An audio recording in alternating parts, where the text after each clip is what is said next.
Hello everyone and welcome to Kirkistown, where the first of our Irish Mazda MX5 and Ford Fiesta races is about to get underway. We've got a big grid of cars and quite a jumbled grid with a few quick drivers who weren't here to qualify yesterday, having to start from further towards the back of the field. It's David Cousins on pole position in the MX5s, whilst Brendan and Michael Fitzgerald share the front row in the Fiestas. This should be a good one. Well, the MX5s then line up at the front of the grid with David Cousins nearly a second clear of anyone in qualifying. Stephen Murray is second with Jim Kerry and Oren O'Neill on row 2. Then the Fiestas, Brendan Fitzgerald and Michael Fitzgerald have the front row. Then the pair of Stewarts, Paul and Mark, ahead of Barry Barrable, Ricky Hull, Dan Keelan and Colin Mulholland. Andy Kavanagh, Megan Campbell are next, then Neville Anderson, Stephen Walker and Michael Mulholland to round out the field.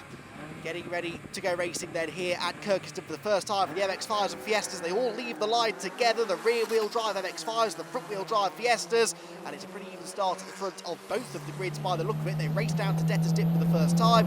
We're on board then with the second of the Fiestas on the grid. That was Michael Fitzgerald. To the left there, we're on board with Brendan, excuse me. To the left is Michael Fitzgerald, then they're side by side into Colonial, and we're going to go through. So that is Brendan ahead of Michael halfway around the opening lap. The MX5s in front of us look starting to pull away already. Those cars are a little bit quicker. The white car there is Oren O'Neill, number 99, and ahead of her, the battle for the race lead then between David Cousins and Stephen Murray.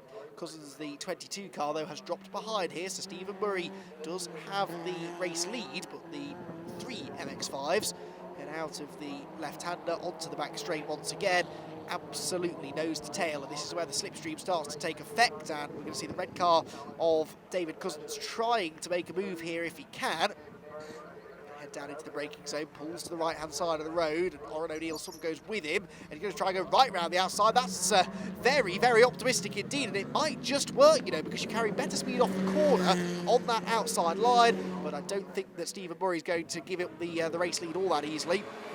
Off the line they go then, the top three. They're starting to drop the fourth place car a little bit, and then here come the Fiestas. Get ready, one on its own, and then second, third, fourth, fifth, sixth, absolutely together as they race across the start finish line, and they're not going to separate themselves all that much, I don't think, as the rest of the race goes on. This is what the Irish Fiesta Championship has always been like, extremely close racing in relatively cheap cars. All bit of contact though, and off goes the number 98 machine, and a lurid spin there for Barry Barrable. He's lucky to avoid the barriers. There was contact with another car, didn't quite spot the number, but Barry, thankfully, able to rejoin with relatively little damage done. The inside there goes the number 7 car. That's Neville Anderson gaining a place on the right-hander at Fisherman's, and Conor Mulholland, the driver in front of him, will be his next victim. Drafting into the chicane though. Oh, that's not going to end well. That's the number 11 car, who I don't think particularly appreciated that, Paul Stewart. And as they come out of the chicane, they've now really held each other up, and everybody else gets a real run on them, ducking and diving from side to side. This is Fiesta racing. It's close. It's a little bit too competitive at times, but very, very, very forceful racing. And they're at least 3 abreast as they head down to the hairpin for the second time of asking. If they all get through here in one piece, it will be a miracle. The number 7 car on the inside is Anderson. He goes through. Understeers a bit wide on the exit though, and so he might lose the position once again to car number 13, Andy Kavanagh. And then the smoky number 14 machine is the next one in behind. That's Ricky Hull. They all change positions there, I think, at the end of that lap. Fantastic racing though, and very, very entertaining indeed. So down towards the braking zone we go, and that is a change for the race lead. Up the inside has got David Cousins. He's reclaimed the advantage then. David, who started from pole position, now back ahead of Stephen Murray, who we were on board with there going into Fisherman's. And so now Stephen has to stare at the rear tail lights, excuse me, of the red number 22 car. And actually, he's getting away from him there slightly as they come out of the chicane, and looks to be starting to break the toe already. Back to the Fiestas then, we've got front plates that are hanging loose. We've got lots of very close quarters racing here, but everyone I think is still going. The number 14 car there, still at the back of that queue, is Ricky Hull. It's the Mazdas though, and Oren O'Neill has got into second place now. Look at the expense of Stephen Murray. Stephen's trying to fight back though as they go across the start-finish line. Murray made the move stick in the end, but this was where Mark Stewart was trying this switchback manoeuvre. That's exactly what Fitzgerald is trying now. Goes to the outside on the way in. There's a bit of a nudge midway through the corner, and he has got back to the inside line. And, well, that was forceful stuff, but that's what Mark Stewart was trying to do. And frustratingly for Stewart, Fitzgerald does it to him on the first time of asking. And that was a pretty pitch-perfect bump and run that. Just nudged him a little bit deep of the apex. managed to get through on the exit of the corner. That with the midfield tussles, and there are more cars joining in now. Barry Barrable's back after his spin there. The blue 98 car on the right-hand side of the shot. He's already started to overtake people. He's putting up alongside the also recovering Paul Stewart. Black and white warning flag going out for Paul Stewart because of exceeding track limits. Well, yes, but I'm not convinced he gained anything out of all of that, really. And then here is our third place MX5. So this is Stephen Murray. He's losing ground to Oren O'Neill, but she is catching David Cousins. And look, they're about to hit a wall of Ford Fiestas. So good luck, David and Oren, because this could end in tears. They've got to try and pick their way through that squabbling horde of Ford Fiestas without holding themselves up too much, without getting involved in any unnecessary contact, and whilst also fighting for the race lead between themselves. Meanwhile, the leading Fiestas are back down at the hairpin, still with Fitzgerald in front of Mark Stewart, who once again is trying this wide line into the hairpin, but it hasn't worked so far. And then the third place lot now. Oh, that's quite clever racing, actually. So the Fiestas all pulling to the right-hand side of the road, probably to defend from each other, but still, the MX5s do at least have a bit of clear space on the outside. But now they're about to arrive at the hairpin. So the blue, the red number 22 there is David Cousins. The white and blue number 99 is Oren O'Neill. They're first and second, and they're trying to negotiate these Fiestas as quickly but as safely as they can.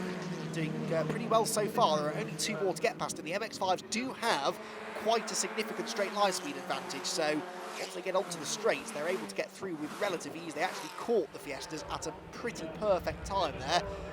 And so through has gone David Cousins. Oren O'Neill now negotiates the last of them as well. There are, of course, two more Fiestas on the road, but they should be a little bit easier to negotiate than that big group of 1, 2, 4, 6, 7 or 8 cars minimum. So through they go before, actually, Stephen Murray has even overtaken the first of them, such as their advantage. So David Cousins and Oren O'Neill definitely the pace setters here. Oren is putting in a good pace though. She just set the lap before, the fastest lap of the race, 1 minute 12.270, which was 500ths quicker than David Cousins went earlier on in the race, so that is a new fastest lap, but only just. Fiesta's still at play, and still Mark Stewart can't get this switchback move nailed quite as well as Brendan Fitzgerald appears to have done. They come out of the hairpin as the overall race leader appears into the hairpin. David Cousins sideways there as he goes onto the power, pushing hard here to try and keep Oren O'Neill at arm's length. He's achieving at the moment, but if he makes any mistakes, she will be right there with him. Onto the last lap they go though, so this race has absolutely flown by, and no surprise really given how much entertainment we've had. So they go through, then the leading two Fiestas go past, and then the third place battle. So actually the leading two Fiestas are being caught by everybody else as well. So goodness only knows what order they're going to get themselves into here, but we'll have a look at the Fiestas before the checkered flag, I'm sure. The two MX5s then head into Fisherman's Bend for the final time in this first of 2 races today. 15 minutes plus 1 lap, so it equates to about 16 or 17 minutes or so of racing, plus a qualifying session yesterday as well, so you get a decent amount of track time. This is only a short lap, so this will be a 14-lap race. You get quite a lot of laps for your money too. Is there going to be enough time for Oren O'Neill to mount one last challenge against David Cousins? I don't think that they will. If I tell a lie, they haven't yet caught the leading two Fiestas. There they are, you can see still Brendan Fitzgerald ahead of Mark Stewart. The leading two MX5s though hit the brakes, and Oren O'Neill is closer now than she's been for quite some time. Is she going to be able to challenge David Cousins? Oh no, she's not, she's spun. Oren O'Neill has spun at the very last corner. Well, she really was throwing the kitchen sink at him then, but David Cousins has managed to hang on and takes the victory in race number 1 for the MX5s. Second place will go to Oren O'Neill despite the spin there at the end, and third place in the MX5s will be Stephen Murray. There he goes across the start finish line. Then the Fiestas, and in third position will be Michael Fitzgerald, with Andy Kavanagh fourth and Dan Keelan in fifth. They all finish behind the top 2 in the Fiestas, who are some way up the road. So Cousins, O'Neill, Murray and Jim Kennedy, your order in the MX5 part of the race. Brendan Fitzgerald hangs on to take the victory. Look at that, it was almost a dead heat finish at the line. Mark Stewart was second, then Michael Fitzgerald, Andy Kavanagh and Dan Keelan round out the top 5. Towards the back of the field, Paul Stewart was 10th, Stephen Walker 11th and Michael Mulholland 12th, but every one of them got to the checkered flag despite the fierce nature of the racing. Well, David, congratulations. What a victory that was. It was getting a bit tense towards the end, though, wasn't it? Yes, it was very much. Oren's a very fast driver, very smooth, and can pick you off at a moment's notice without any hesitation whatsoever. So you have to be on your mettle all the time when she's on your tail. So it was a good race. I really enjoyed that. It was good crack. Yeah.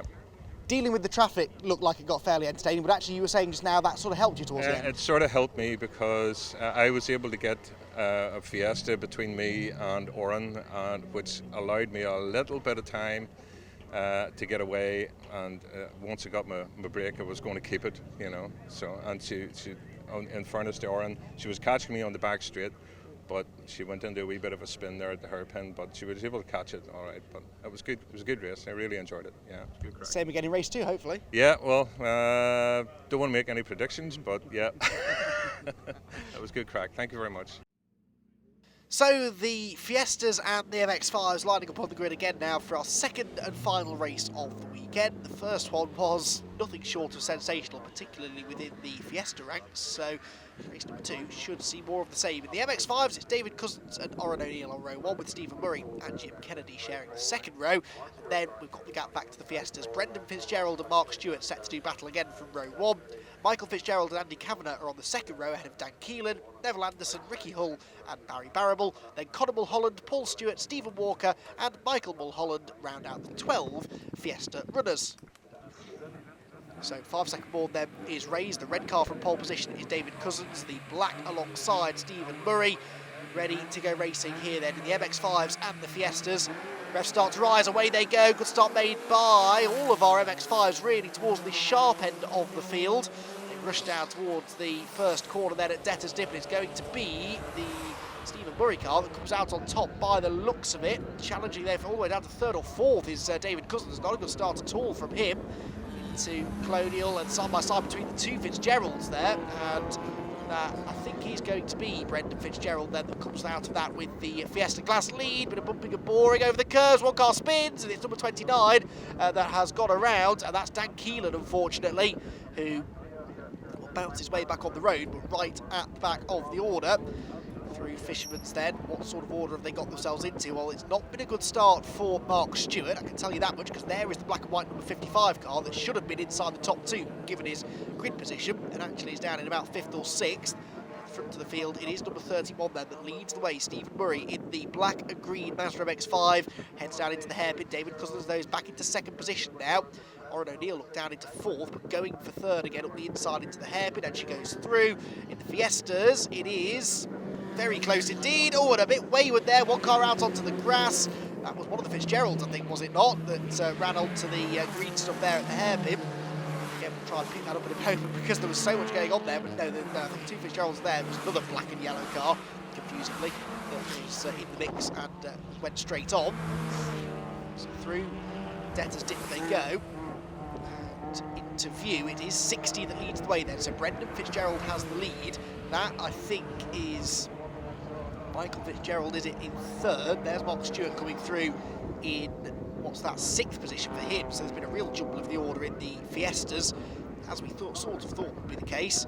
98 there trying to make some progress. That is Barry Barrable, who is just in front, in fact, of Mark Stewart, our runner-up from race number 1, and just behind the number 18 machine of Conor Mulholland. So the scrap that's going on for 4th position, just way behind the leading trio though, who have started to get away a little bit here. So race starts to settle into the familiar pattern, which is the MX5s pulling away and the Fiestas not, well, usually not pulling away from each other, and certainly for 4th on back it's very close, but the top 3, as I said, there isn't a separation there. The hairpin again. 5 there, Mark Stewart still not able to get any ground, but there is a mistake from the number 18 car, and so Conor Mulholland will lose 1 place at least, and he may well lose another one to Mark Stewart before they reach Debtors Dip this time. So there is Stewart, look, he's got his nose in front just about at the start-finish line, but he's on the outside line into the first turn, that flat-out left-hander at Debtors. Not a place you really want to go round the outside. That's exactly what Stewart does though, and he gives it the inside line for the entry to Colonial.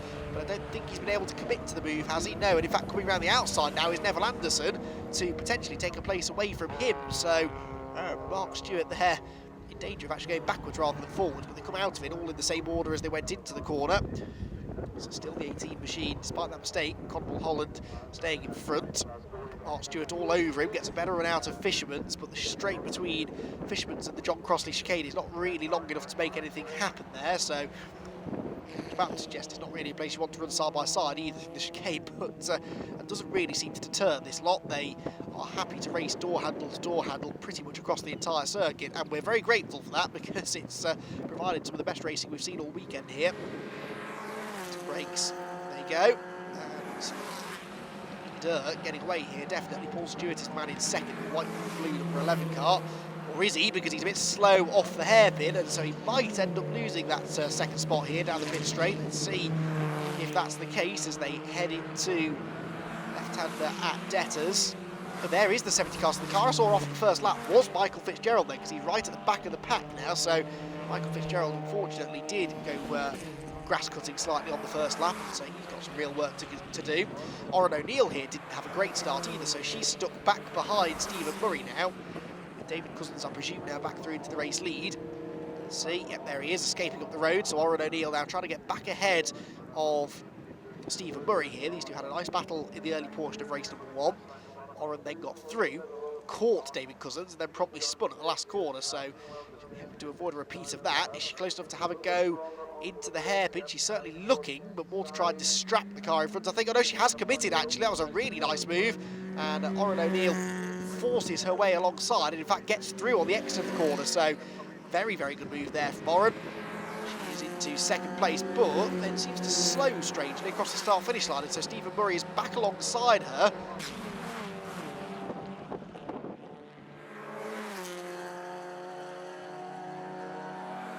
So 1 or 2 of them have got a lap down, including the number 18 of Connell Holland, who's recovering from his spin earlier on. Side by side again, Anderson up the inside of Stewart, and also Barry Barrable and Michael Fitzgerald, and the number 14 of Ricky Hull. And there, just for good measure, is our Mazda leader, David Cousins, who is faced with a wall of Fiestas. There's just nowhere to go. You can't simply drive past them because they're running 2 and 3 abreast in front of you, so he actually has to take to the curb there coming out of Fishman's to try and lever his way alongside Michael Fitzgerald, who then sends it into the chicane because he's more preoccupied with racing the other Fiestas. Doesn't particularly seem to care that the overall race leader is trying to put a lap on him. Now they go onto the back straight. The Fiestas all move to the right to attack and defend each other, and that finally gives David Cousins an opening down the outside, but I don't think he'll clear all of them here. That Mazda is quicker in a straight line, but not that much quicker. He's going to have to do some work under braking here. He's got plus 2 or 3 of them. Mark Stewart's going to fall right to the back of this group if he's not too careful. Through the hairpin. How did that work out on the other side? Let's see. That looks like it's Mark Stewart coming through in second position, and then third place is going to be, well, the Mazda comes through next, just about ahead of the Fiestas. It looks as though it might have been Barry Barrable that had gone through there, possibly. So through goes David Cousins then. Who is it that's in third place in the Fiestas? Hopefully we'll get a glimpse of them in a moment or two. Neville Anderson was up there, so too Barry Barrable is one of those two that's gone through, but all the blue and yellow cars are getting themselves together now, which has been my worst nightmare all race long, especially since the positions are changing almost by the corner.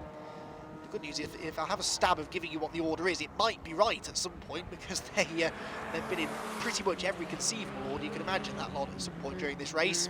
This man, though, hasn't led all the way, had some overtaking to do early on after a slightly sluggish start, but David Cousins has been able to get himself out in front and hasn't really looked back ever since. He's about to pull a lap on Mark Stewart, and I think this may be the final lap. He might squeeze one more out of it, but there's not a lot of time left on the clock. Cousins to the outside of Stewart, then into the hairpin. And Mark Stewart, I think, will go a lap down. But yeah, I think we are going to see the checkered flag this time, potentially. Then out of the final corner. Is the checkered flag being readied? Yes, it is. And for the second time, it waves for David Cousins, who wins in the Mazda MX-5s. And wins it in the end by a very, very comfortable margin. Oren O'Neill will be second. There she is, in amongst the traffic, 7.2 seconds back. And Stephen Murray eventually comes across the line in the black and green Mazda MX-5 in third position. The bulk of the Fiestas were one lap down, so Mark Stewart will be second. Neville Anderson got third, so he got past Barry Barrable on that final lap. He is fourth. Paul Stewart rounds out the top 5. The win will go once again to Brendan Fitzgerald, who gets to do an extra lap because he was the only Fiesta that did not go a lap down. Confirmation of the result then: Cousins from O'Neill, from Murray and Jim Kennedy in the MX-5 ranks. That was your order, with the 4 MX-5s that got to the finish. In the Fiestas, Fitzgerald wins by a lap essentially, but Mark Stewart was second, Neville Anderson third, Barry Barrable fourth and Paul Stewart fifth. Then Michael Fitzgerald, Ricky Hull, Connell Holland and Dan Keelan to round out the top 9. Stephen Walker and Michael Mulholland at the back. Just the one non-finisher, and that was Andy Kavanagh. David, a double race victory this weekend. Yeah. Not a bad day. No, not a bad day, as you say. It's been a long time coming, and this car is sort of starting to turn the corner of being an MX5. It wasn't an MX5 at the start of the season. Don't know what it was, but because I built that car and the green car and the white car as well. So, and they were all a lot faster than this car was. So we're getting there with this one now. So that's good. You just like making life difficult for yourself, don't you? Yeah, no, just busy. Garage, workshop, and East Engineering. Get the podium, and yeah, it's just been. It was a good day, and I just got it right today. But next month it'll be a different story, I'm sure, because Oran, there will not be so many Fiestas to get in the road. So Oran will be on the tail, and there's another guy, Rob Kennedy, who couldn't be here today, and he actually holds the lap record for the Mazdas. So yeah, I'm about half a second off his laps at the minute. So it's just luck at the minute. Thank you very much. Thank you. Well done.